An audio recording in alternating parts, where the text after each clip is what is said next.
Oh, well, when I went to the doctor for a very, very sensitive bladder, Okay. I can feel it filling, and it makes me want to go to the bathroom very frequently. Okay.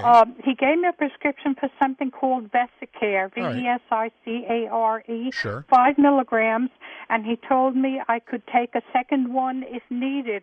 It doesn't seem to be helping, and I wondered if there was something else I could ask him for that might work better. Sure. Now, Because Natalie, 10 milligrams of Vesicare didn't seem to do it. okay, it may not. Okay, Natalie, how old are you?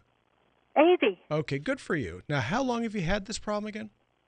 Oh, a couple of months now. Okay, that's not too bad. Did they check you to make sure that you don't have a bladder infection?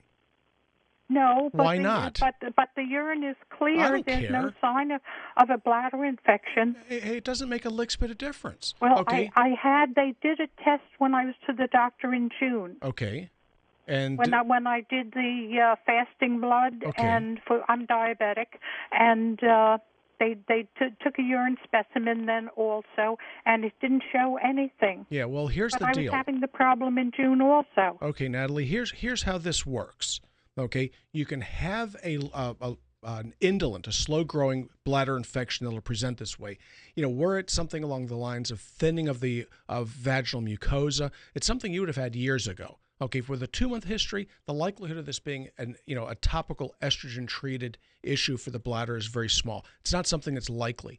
But if you're looking for likely causes, they're going to be 1, infection, 2, infection, 3, infection, and if there were a number 4, okay, it would be a reaction to one of the medications that you're taking for the diabetes or blood pressure, because these cholinergic medications, these anticholinergic medications as well, actually, will tend to cause either the bladder to go into spasm or the membranous urethra to go into spasm. Either way, you'll end up with this type of a feeling. So you have to look at the medications that you're taking to see if there are any other changes there.